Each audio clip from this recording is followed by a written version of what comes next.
Hola, buenas tardes, ¿cómo se encuentran?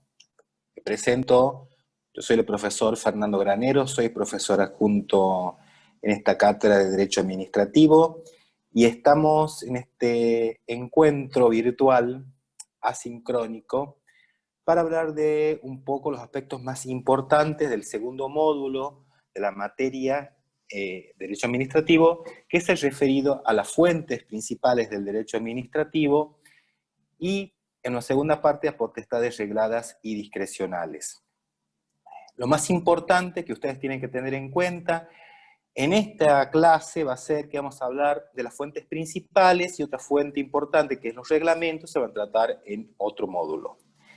Vamos a hablar de lo que son las fuentes con mayor jerarquía, que son la Constitución, los tratados internacionales de derechos humanos, la ley y principios del derecho, como también la jurisprudencia como fuentes. Ustedes seguramente han visto el módulo anterior, cómo surge el derecho administrativo, tiene como hito fundacional seguramente como hito más importante la Revolución Francesa, porque es la carta de nacimiento de lo que se llama el Estado de Derecho. Antes veníamos de monarquías absolutas, donde lo que primaba era la voluntad del rey, y a partir de la Revolución Francesa, la voluntad estatal no está atada a la voluntad de los soberanos, de una sola persona, sino de la legislación y de la voluntad popular, es decir, lo que está establecido en la legislación que surge de las asambleas o de los congresos. A partir del surgimiento del concepto de Estado de Derecho, surge también el derecho administrativo, porque empieza a regular las potestades estatales en relación a la garantía de los ciudadanos. Por eso es esa dicotomía que se da, que el derecho administrativo poco ya deja de lado, pero que el surgimiento es libertad versus autoridad, es decir, surge a partir de cómo reglamenta ese equilibrio entre las potestades del Estado y los derechos y libertades de los ciudadanos. El surgimiento del Estado de Derecho también trae consigo lo que se llama el ordenamiento jurídico, la pirámide jurídica, dentro especialmente de los países continentales donde existe ley escrita como fuente principal del derecho. Y dentro de este ordenamiento jurídico de pirámide jurídica encontramos las constituciones escritas como principal fuente. En nuestro país está nuestra Constitución Nacional como principal fuente del derecho en general, pero especialmente del derecho público y del derecho administrativo. No podemos resolver un caso de derecho administrativo si no tenemos en cuenta la Constitución. Y cuando yo me voy a hablar de fuentes, sí me voy a referir a fuentes en sentido formal, es decir, aquella fuente que uno tiene que recurrir como operador jurídico para resolver un caso, es decir, lo que se aplica en el caso, la fuente que se aplica. La Constitución es la principal fuente del derecho administrativo. Es decir, podemos decir que todo el derecho administrativo está en la Constitución, es decir, en sus principios, en sus derechos, en sus declaraciones. Especialmente en lo que se llama la parte orgánica de la Constitución, ustedes van a encontrar las diferentes distribución de competencias de los distintos poderes del Estado y la asignación de competencias, por ejemplo, especialmente para el Poder Ejecutivo, por ejemplo, el artículo 99 de la Constitución Nacional. En ese artículo 29 se generan todas las potestades que tiene el presidente de la Nación, el Poder Ejecutivo Nacional, y tiene, por supuesto, su parangón en las constituciones provinciales. Además de la distribución de las competencias del Congreso y del Poder Judicial, la creación de entes, órganos independientes, y también la competencia de las provincias. Pero también, fundamentalmente, sirve para el derecho administrativo la primera parte, la parte dogmática, donde encuentran las declaraciones de derechos y garantías. Especialmente partamos de la primera declaración, cuando la Argentina establece como forma de gobierno la forma representativa, republicana y federal, especialmente el aspecto republicano, donde está la distribución de competencias de los poderes del Estado. Federal, la distribución entre la jurisdicción federal y de las provincias, y el sistema representativo en lo que significa la composición de los poderes legislativos.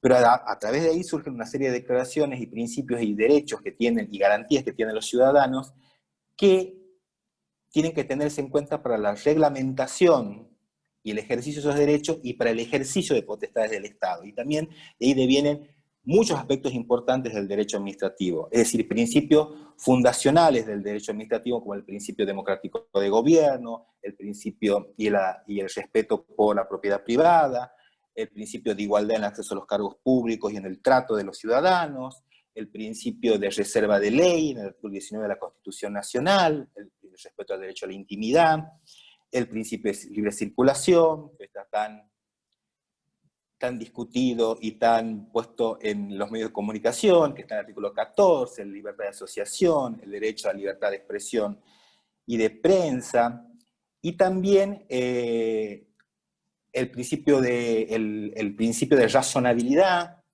en la motivación de los actos del Estado, en fin. Estos principios están en la Constitución y son fuente del derecho administrativo para resolver un caso.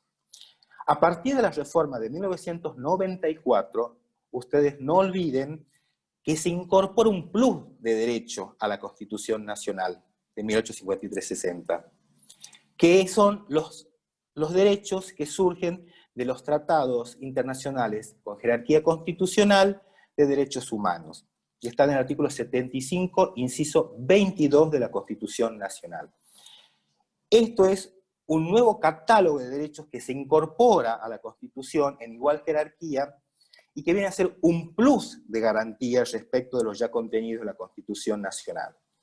Y también forman parte del derecho administrativo como fuente, es decir, el derecho administrativo desde que se reformó la Constitución 94 fue incorporando los derechos establecidos, por ejemplo, en el Pacto de San José de Costa Rica, en el Pacto Internacional de Derechos Civiles y Políticos, y lo fue plasmando en diferentes resoluciones de casos. Así surge, por ejemplo, el principio de tutela administrativa efectiva, que surge de los tratados internacionales de derechos humanos y no de la Constitución de manera expresa. Y además, otros principios para resolver un caso de derecho administrativo que surgen de los tratados de derechos humanos, que es, por ejemplo, el principio pro homine, el principio pro actione, el principio de progresividad, el principio de acceso a la información pública. Son todos principios de participación ciudadana que, si bien está en el artículo 42 de la Constitución, tiene más desarrollo en los tratados internacionales de derechos humanos y en la jurisprudencia de la Corte Interamericana, que voy a tener cuando veamos la jurisprudencia como fuente. Estos principios que surgen de los tratados internacionales de derechos humanos son operativos dentro de los casos de derecho administrativo para resolver, especialmente cuando existen lagunas en las leyes. Eso lo vamos a ver enseguida. Por lo tanto, como en la principal jerarquía de fuente vamos a encontrar la Constitución y a la par los tratados internacionales de derechos humanos. Más aún con el control de convencionalidad, que lo voy a hacer un poco más cuando veamos la jurisprudencia.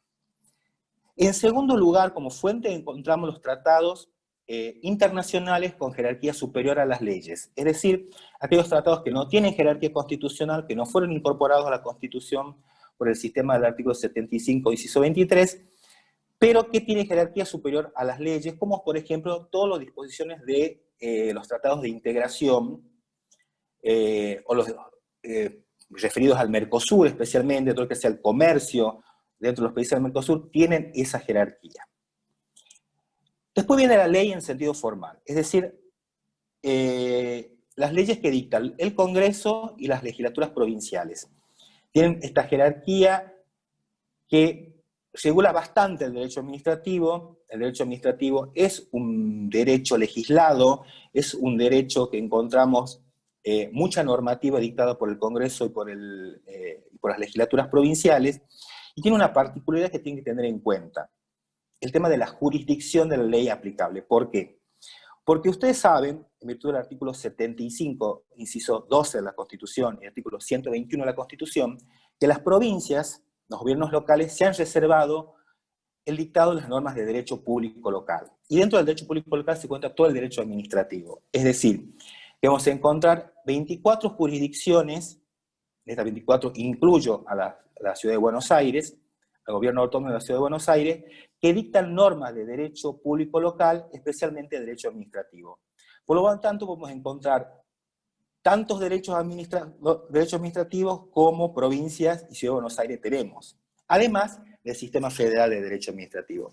Y para resolver un caso de acuerdo a un sistema de fuentes, tenemos que saber qué jurisdicción es la ley aplicable. ¿Por qué?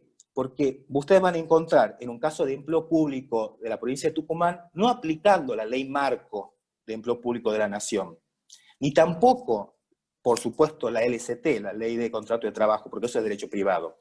Tenemos que ir a las normas de empleo público local, es decir, la que haya dictado la legislatura tucumana y reglamentada por el Poder Ejecutivo de la provincia. Es decir, en materia de ley tienen que diferenciar la jurisdicción de la ley aplicable. ¿Por qué? Porque si, por ejemplo, ese caso no está regulado en la ley local de procedimientos administrativos, de obra pública, de empleo público, de régimen de contrataciones, de régimen de agua, en fin, de comunas rurales, por ejemplo, no pueden aplicar supletoriamente ni de otra jurisdicción provincial, ni menos aún del sistema federal. Es decir, en materia de procedimiento administrativo, lo van a ver bien, no se aplica supletoriamente la ley federal o la ley nacional de procedimientos administrativos en un procedimiento administrativo dentro de un organismo público de la provincia. O por ejemplo, cuando vemos responsabilidad del Estado, la provincia no ha dictado una ley de responsabilidad del Estado y no podemos aplicar la ley federal de responsabilidad del Estado, ya lo ha dicho la jurisprudencia local. No hay supletoriedad, no hay una cuestión de generalidad y especialidad en las provincias, no. En virtud del reparto constitucional de competencias federales, los gobiernos locales dictan sus propias normas de derecho administrativo. Por lo tanto, para resolver un caso, siempre que tenemos que tener en cuenta cuál es la ley de jurisdicción aplicable para no resolver de manera errónea ese caso. Cuando veamos la segunda parte de la materia y vamos a la especialidad de cada uno de los temas, vamos a ir viendo las distintas normas de empleo público, de contrataciones, de, por ejemplo, en materia de subsidio, fomento, en fin, normas particulares de cada uno de los estados que no se aplican a nivel federal. Otro aspecto importante que ustedes tienen que tener en cuenta respecto de la ley, que cuando exista alguna laguna jurídica, es decir, cuando exista, el caso no esté resuelto por la ley en sentido formal, tenemos que ir primero a los principios. Los principios son principalmente los principios de derecho público. Esos principios de derecho público están contenidos ¿dónde? En la Constitución Nacional y en los tratados internacionales de derechos humanos. Por lo tanto, cuando el caso no está resuelto, tenemos que ir a esos principios. Le doy un ejemplo. El acceso a la información pública era un derecho que no estaba reglamentado a nivel federal hasta el año 2015. A partir de 2015 se dicta la Ley de Acceso a la Información Pública. Existe un decreto que estableció un sistema, pero no era aplicable. No había un derecho y no había una regulación del derecho al acceso a la información pública. Este principio tuvo su resolución a través de distintos casos jurisprudenciales donde la Corte Nacional fue resolviendo los casos de acceso a la información pública aplicando principios contenidos, especialmente en los tratados internacionales de derechos humanos, en la Constitución Nacional y en las sentencias de la Corte Interamericana de Derechos Humanos. Es decir, si bien no estaba en la ley, se fueron a aplicar los principios. Todos eran principios de derecho público que venían de esas fuentes, Constitución y Convención Interamericana de Derechos Humanos.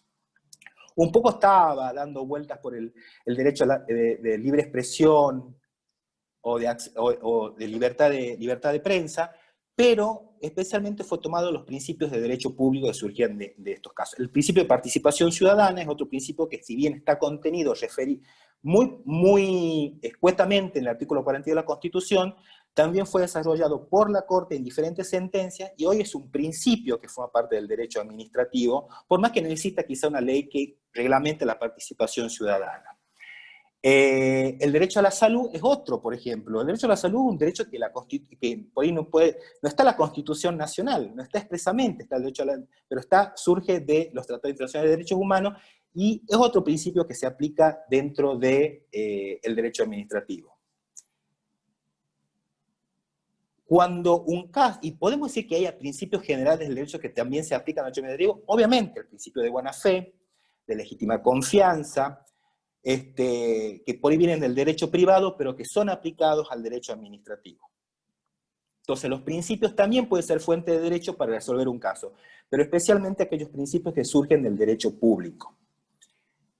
La jurisprudencia es considerada hoy también una fuente formal del derecho administrativo, y eso lo dice Balbín en su libro, y yo adhiero a esa postura.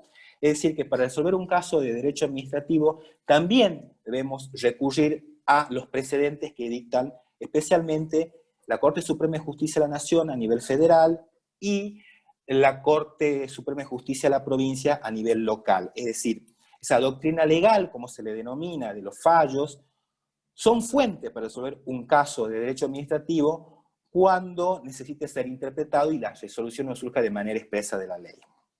Pero también tienen que tener en cuenta que las leyes tienen que tener una interpretación dinámica, y en virtud de esta interpretación dinámica, puede ser que alguna regulación que está en una ley de contenido administrativa resulte hoy por hoy inconstitucional o inconvencional.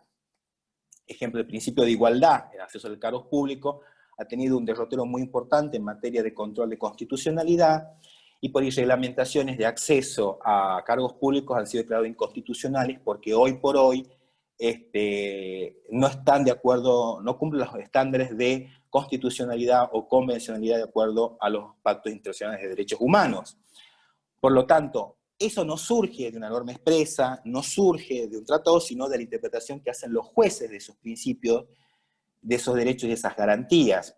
Por lo tanto, esa doctrina legal que surge de esas sentencias de los tribunales superiores, tanto federal, la Corte, tanto local, es fuente del derecho para resolverse.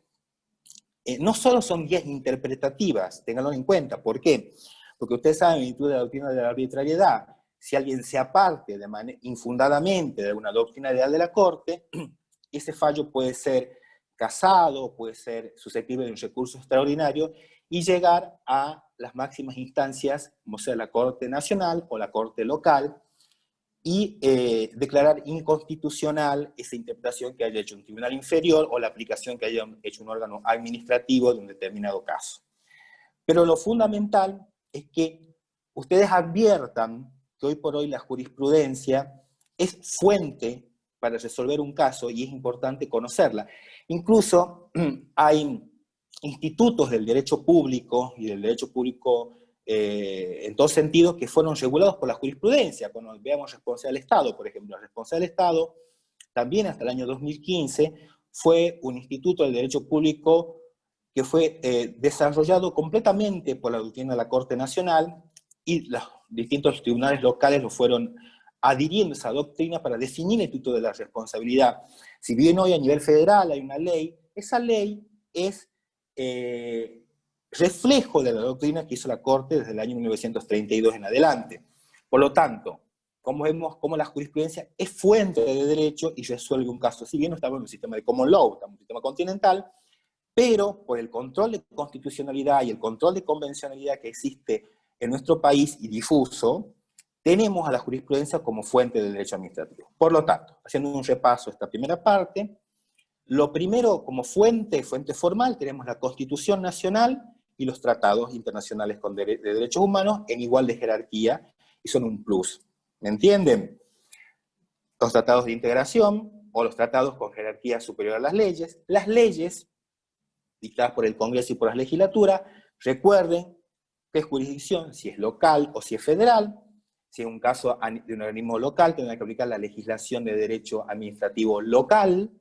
Si es un caso contra un organismo federal, por más que estén en Tucumán, ejemplo ANSES, AFIT, Universidad Nacional, son entes federales, por lo tanto, tienen que aplicar leyes nacionales o federales, como fuentes principales que están en la pirámide. Y después tenemos los principios del derecho, especialmente los principios que surgen de la Constitución y los tratados, como el principio pro homine, el principio pro actione, el principio de progresividad en la interpretación, el principio de igualdad, el principio de proporcionalidad, de razonabilidad, en fin, de debido proceso que surgen de la Constitución y los tratados, y aquellos principios generales del derecho que también pueden provenir del derecho privado, pero que se aplican al derecho público, como el de buena fe, confianza legítima, en fin. Y otra fuente importante es la jurisprudencia. ¿Qué pasa con la doctrina? La doctrina no es fuente formal del derecho en este sentido, es una fuente material, sirve para, las doctrinas no pueden resolver solo un caso, sirve como guía interpretativa de alguna norma, de alguna jurisprudencia, o de alguna disposición de un tratado, pero no es fuente formal del derecho. No puedo solo con doctrina aplicar un caso, resolver un caso de derecho administrativo. Incluso la cita de doctrina no puede ser solo únicamente cita de doctrina para resolver un caso. Tenemos que recurrir a las otras fuentes que las cité, la ley, los principios, los tratados, la Constitución. Con solo doctrina de los autores, por más reputada que sea, no es fuente formal de derecho.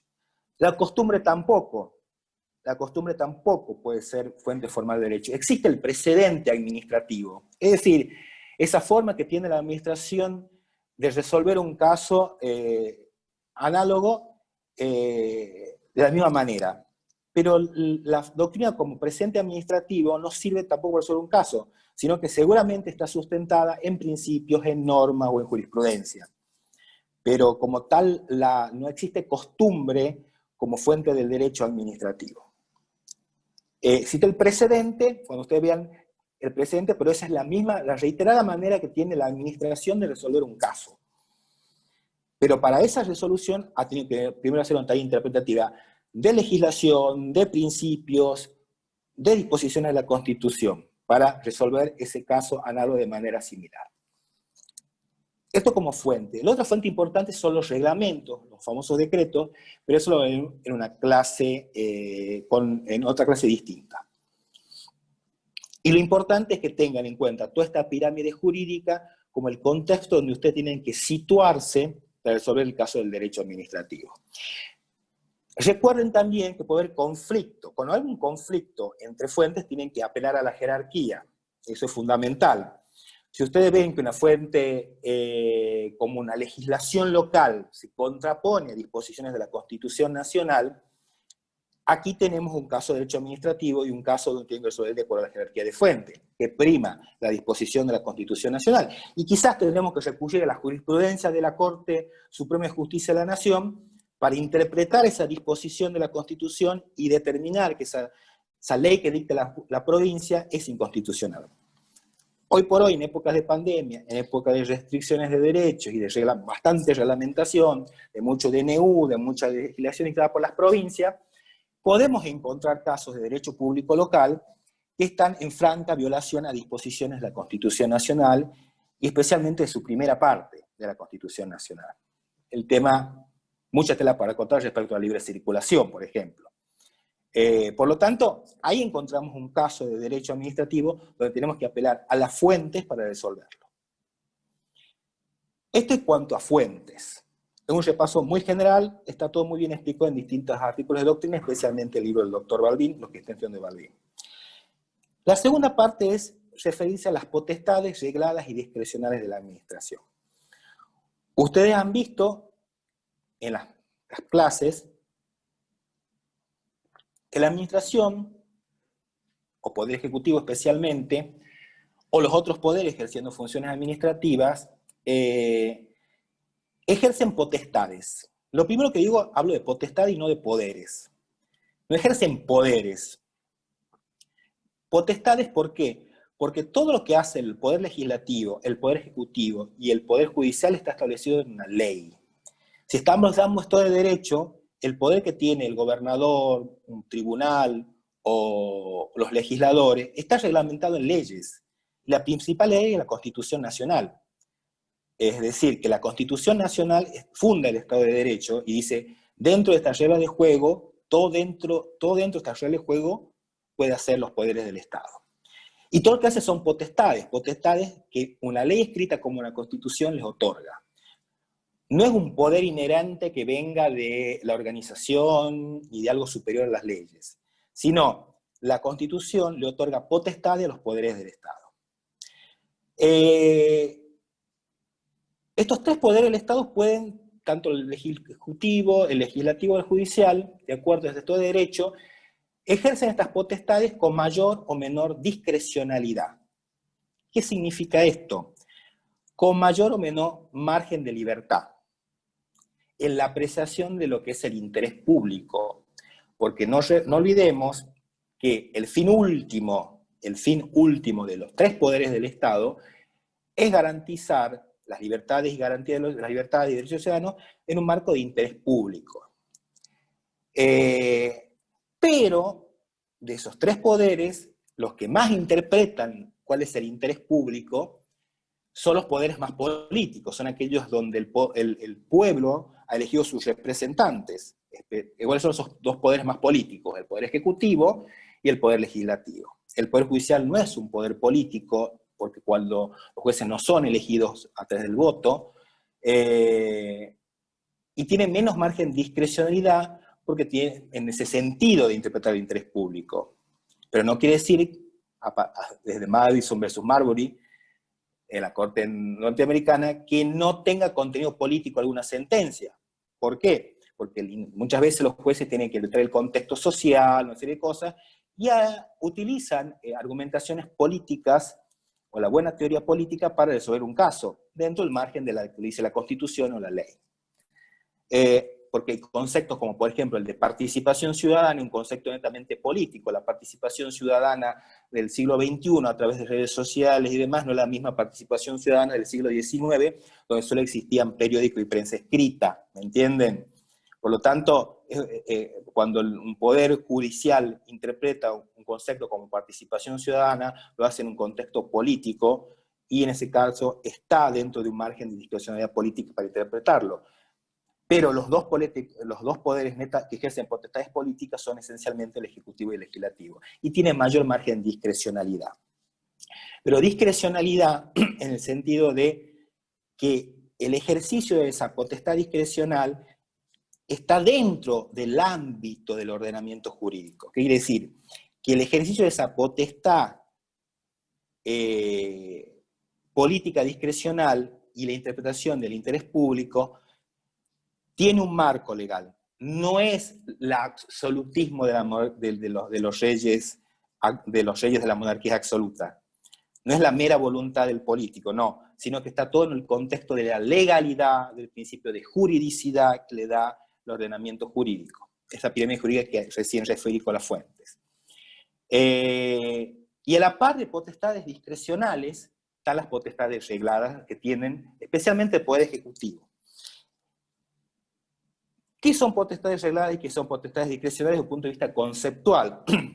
La potestad es reglada cuando el poder administrador, ante una determinada consecuencia, determinado antecedente de hecho, ante una situación jurídica, la ley o el reglamento le determina una única consecuencia jurídica, o una determinada consecuencia jurídica.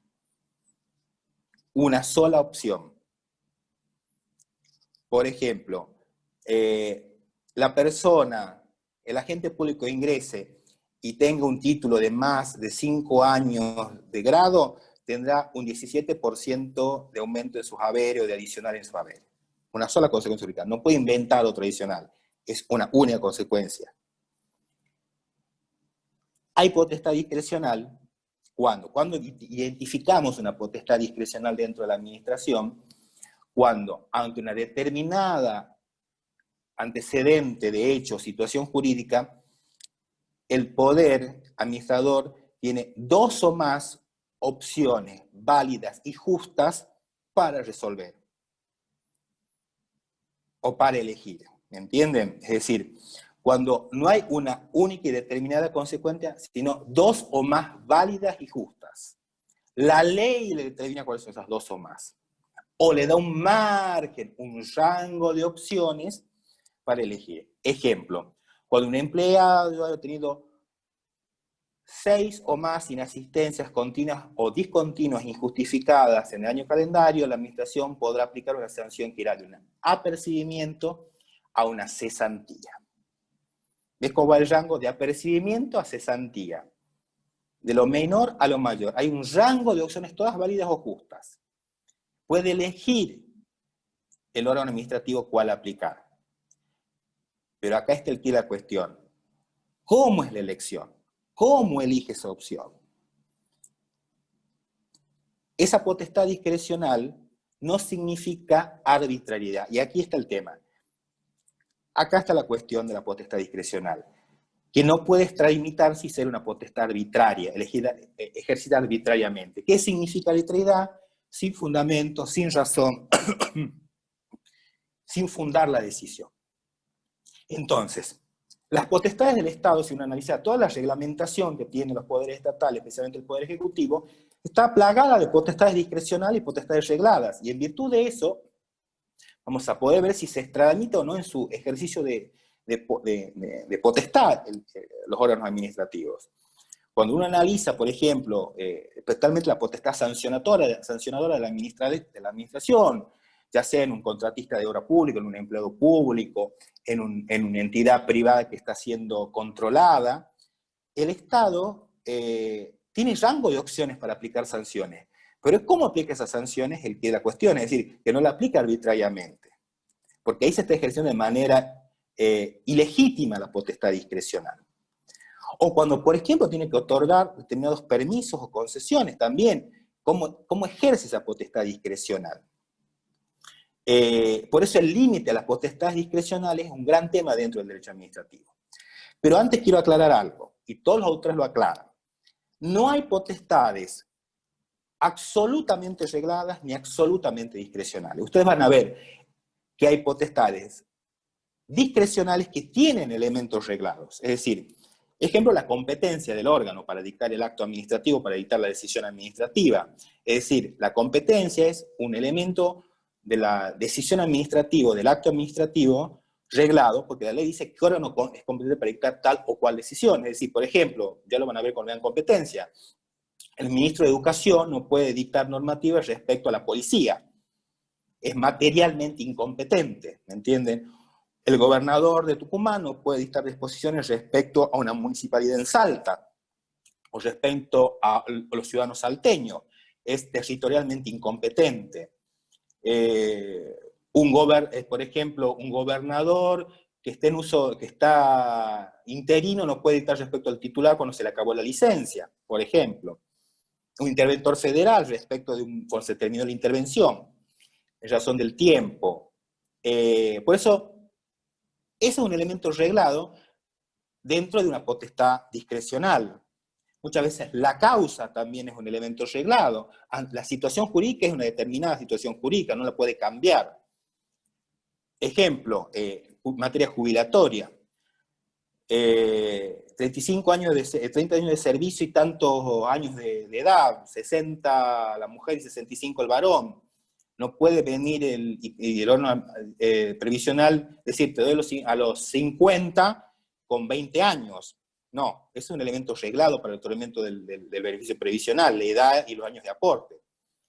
Lo mismo que puede ser para un sistema de becas, establezca cuáles son las condiciones de admisibilidad de la beca y eso no puede cambiarlo. Esos son elementos reglados que no pueden ser trastocados por la administración y están en posiciones discrecionales muchas veces. Por eso, toda la doctrina les va a decir que no hay potestades absolutamente regladas ni potestades absolutamente discrecionales. Hay aspectos discrecionales o reglados en ambos. Por ejemplo, una potestad reglada puede haber elementos discrecionales. Por ejemplo, la observación del interés público, cuando tenemos que la finalidad, es decir, si yo voy a hacer un procedimiento de licitación pública para la contratación, quizás pues está todo muy reglado, pero hay aspectos cuando tengan que ver en la oferta más conveniente que es discrecional. Cuando hablamos de los límites a la potestad discrecional, que es el gran tema dentro del derecho, uno de los grandes temas del derecho administrativo hasta hoy, es como es patológico el exceso en el ejercicio de potestad discrecional de la administración. Hay diferentes maneras de poner límites a las potestades discrecionales de la administración. Una, ya lo dije, los elementos reglados del acto. Es decir, cuando analizamos una potestad discrecional para ver si ha sido ejercida de manera legítima o ilegítima, tenemos que ver cuáles son los elementos reglados de ese acto administrativo dictado en potestad discrecional. La competencia, la causa, la finalidad, es decir, que el ejercicio de potestad no haya sido dictada de manera desproporcionada en contraposición al sentido o el fin que tiene esa norma discrecional. Ese aspecto es un límite a la potestad discrecional en virtud de los elementos del acto. Otro límite es la motivación del acto, gran límite. Cuando se ejercen potestades discrecionales, cuando tiene ese abanico de opciones el Poder Ejecutivo para dictar una decisión, tiene que motivar el acto administrativo. Es decir, el acto que resuelve tiene que ser fundado explicitar las razones de hecho y de derecho, por qué a ese empleado público que ha tenido más de 6 inasistencias injustificadas en el año le aplica una cesantía y no una suspensión o no un apercibimiento. Dar razones. Surge el artículo 28 de la Constitución, dar razones. ¿Entienden? Por eso, la motivación del acto administrativo es otro de los límites a las potestades discrecionales. También tiene que ver, otro límite es la desproporción, es decir, que la decisión no sea desproporcionada a la causa que se ha tenido para dictar esa decisión discrecional.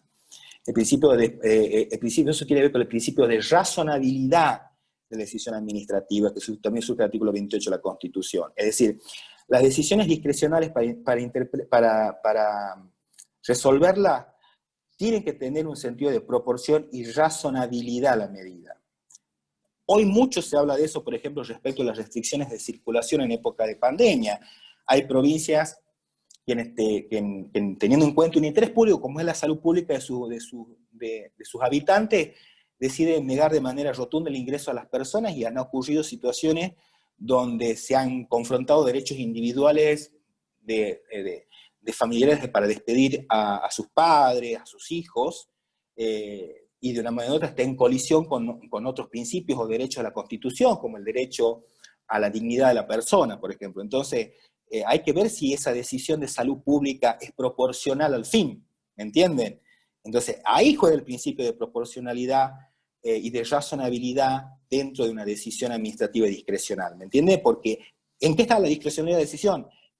En establecer una provisión absoluta de ingreso, o establecer protocolos muy exhaustivos y desproporcionados en cuanto a sus exigencias. Entonces, ahí ustedes ven cómo el límite también está el límite está la proporcionalidad y la razonabilidad de la decisión. El otro aspecto es el interés público. Cuando se interpreta el interés público tiene que ser un interés público de acuerdo a principios democráticos de gobierno. ¿Qué significa eso? Que cuando se va a establecer una reglamentación administrativa o una decisión administrativa, que no se violen esos principios democráticos de gobierno en la interpretación del interés público. Eso ustedes lo ven muy bien en la sentencia de la Corte Suprema de Justicia en el caso Alitt, A-L-I-T-T,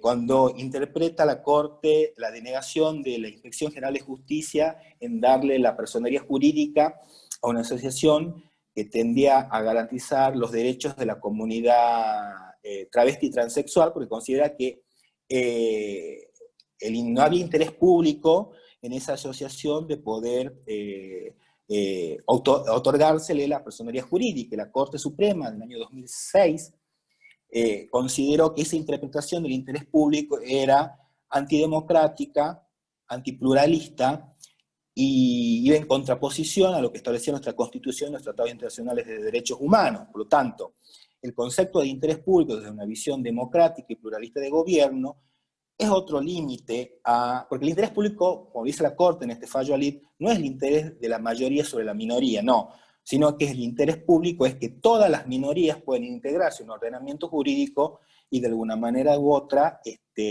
vivir esta vida política. Los otros límites a las potestades discrecionales son los principios de derechos humanos, es decir, en la interpretación de un caso discrecional, de un caso donde se tenga que dictarse una decisión dentro de un margen de discrecionalidad, no puede ir en contraposición a estos derechos fundamentales reconocidos en la Constitución y en los tratados. En un caso, por ejemplo, de acceso a los cargos públicos, de concursos públicos, qué sé yo, no puede haber trato discriminatorio respecto de razones de raza, de credo, de religión, hoy se discute mucho el tema de género. Por lo tanto, esa decisión discrecional de elección no puede ir en franca oposición, o por lo menos no puede ser estar atravesado por un contenido discriminatorio, o si no, por un contenido que vulnere garantías como el derecho a la intimidad, ¿me entienden? Entonces, hay muchos límites hoy por hoy a las potestades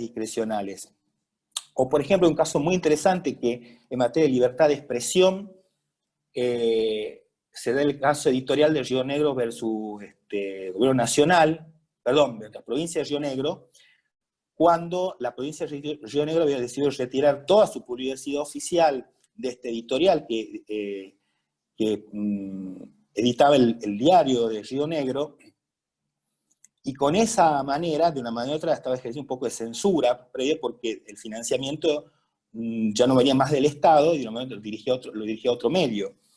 Eso la Corte considera que es una forma ilegítima de ejercer una potestad discrecional, como es donde pauta el Poder Ejecutivo, su publicidad oficial, pero de una manera indirecta estaba atentando contra el principio de libertad de expresión y libertad de información.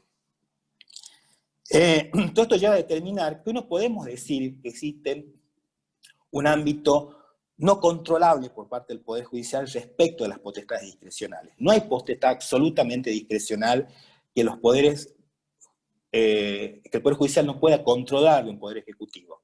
Incluso la no reglamentación de un derecho, eso pasó con el acceso a la información pública. Si bien el acceso a la información pública no estaba ni garantizado en una ley, ni reglamentado, la Corte, durante varias sentencias, fue otorgando el derecho y diciéndole, usted puede decir que no existe interés público en dictar una norma, pero el derecho existe. Por lo tanto, ahí va poniendo límites del Poder Judicial. Y ahí nos lleva a otro punto. Cómo el Poder Judicial ejerce un control de la potestad discrecional. En este punto, es importante determinar que si bien puede controlar el Poder Judicial al Poder Administrador, al Poder Ejecutivo, al Poder Legislativo, también no puede suplantarlo, porque ahí sí estamos dentro de lo que se llama la violación a la división de poderes. No puede ir más allá del principio republicano de gobierno. Es decir, tema muy discutido, ¿no? Porque muchas veces usted diga, bueno, por si hay sentencias donde los jueces están dictando leyes o están disponiendo de fondos públicos, en fin. Pero también tiene que ver con la intensidad del derecho afectado, creo, ¿no? Yo creo que por ahí viene un poco el límite del Poder Judicial, cuál es la intensidad del derecho afectado. ¿A qué voy? A que si existe un caso de control judicial de una potestad discrecional, vamos a un ejemplo más claro, al caso de una persona que es sancionada, un empleo público que es sancionado con una medida disciplinaria excesiva, como por ejemplo una cesantía ante una situación menor del empleado, una irregularidad menor. El Poder Judicial lo que hace es declarar nulidad de ese acto administrativo y puede disponer la reincorporación de ese acto, porque así lo dice la Constitución Nacional o las leyes, pero no puede, sin declarar la nulidad de ese acto, sin declarar ilegítimo, disponer la reincorporación. Nunca puede el Poder Judicial suplantarlo al Poder Ejecutivo, ¿me entienden? Puede declarar la nulidad, por ejemplo, una licitación pública, pero no puede disponer la contratación de otro oferente, tiene que volver todo al Poder Ejecutivo y el Poder Ejecutivo dictar el acto. Por lo tanto, puede declarar la nulidad de las decisiones discrecionales, pero no reemplazar la voluntad del Poder Ejecutivo, del otro poder. Si hay casos, y ahí entran los famosos casos de conflictos estructurales o litigios complejos, donde lo que está en juego son políticas públicas, y donde, ¿qué significa eso? Donde no es una cuestión de una inactividad formal de la administración o de una ilegitimidad de un acto administrativo, sino cuando hay una omisión por parte del Poder Ejecutivo de temas políticas públicas, y ejercer o no esa actividad del Poder Ejecutivo dictando medidas de política pública es una potestad discrecional, porque está dentro de su esfera. También puede ser el Poder Legislativo en materia legislativa. El caso, eso lo ven ustedes muy bien en materia jubilatoria. Por ejemplo, toda lo que es la movilidad jubilatoria, la sentencia de la Corte fue legislando antes que el Congreso respecto de cómo tienen que ser los índices tenía que haber movilidad dentro de la jubilación de los jubilados, y mandaba al Poder Legislativo a que dicte leyes en ese sentido, en la omisión legislativa. Pero en la omisión ejecutiva está políticas públicas. Yo recuerdo, por ejemplo, el caso de Asociación Bengalensis, que es un caso de la década del 2000, donde había un problema con la distribución pública de medicamentos para enfermos de VIH y SIDA, que el Poder Ejecutivo provincial, en este caso de Córdoba, no estaba cumpliendo, y la Corte Nacional, a través de un amparo, resolvió que tanto el Poder Ejecutivo de la provincia de Córdoba como el Poder Ejecutivo Nacional eran responsables de otorgar de manera gratuita en los hospitales públicos este tipo de medicamentos a estos pacientes. Mandaba una política pública de salud, disponía una política pública de salud, y hay en muchos casos en materia carcelaria, en materia habitacional, en fin, donde la Corte, los tribunales, especialmente la Corte, hablo porque muchos son tribunales superiores, pero también hay casos de tribunales inferiores, mandan a que el Ejecutivo realice una determinada actividad que no la estaba haciendo, que estaba omitiendo hacerla. En estos casos, tiene que ver la intensidad del derecho, digo yo. ¿Qué tipo de derechos fundamentales se están vulnerando y de que de una manera u otra está atentando contra la garantía de ese derecho respecto al ciudadano? En esos casos, los tribunales actúan y disponen o establecen medidas que tienen que dictar los poderes políticos, llámese el legislativo o el ejecutivo, para cumplir con ese estándar de constitucionalidad o de no vulneración de garantías. Aquí sí hay como una suerte de ingreso dentro del Poder Judicial de la esfera de otros poderes, pero siempre creo que el paraguas es el tipo de derecho fundamental que hay que garantizar, ¿me entienden? Así que estos casos sí. Bueno, haciendo un repaso, lo importante de este punto en materia de potestades regladas y discrecionales es diferenciar una potestad reglada de una potestad discrecional, cuáles son los límites a las potestades discrecionales, es decir, los distintos tipos de límites a este ejercicio del poder por parte del Ejecutivo, del Legislativo en algunos casos, que son la motivación de los actos, los elementos reglados del acto, el principio de razonabilidad y proporcionalidad, el interés público interpretado de acuerdo a criterios de democracia y pluralidad, los derechos humanos o fundamentales afectados de la decisión, en fin. Y el control judicial que se hace de esa potestad discrecional, cuando el Poder Judicial, cuál es el límite a ese ejercicio de control, porque puede ser nulificar el acto administrativo y que luego se dicte otro acto conforme a derecho, y aquellos casos de conflictos estructurales o litigios complejos, donde están en juego derechos fundamentales y esenciales, donde por ahí el Poder Judicial dicta sentencias exhortativas, se denomina sentencias exhortativas, para que los poderes políticos garanticen los derechos a los ciudadanos. Bueno, esta es la clase, traté de ser lo más resumida posible para que ustedes en los artículos de doctrinas que tiene, especialmente el libro de Baldín, lo puedan profundizar.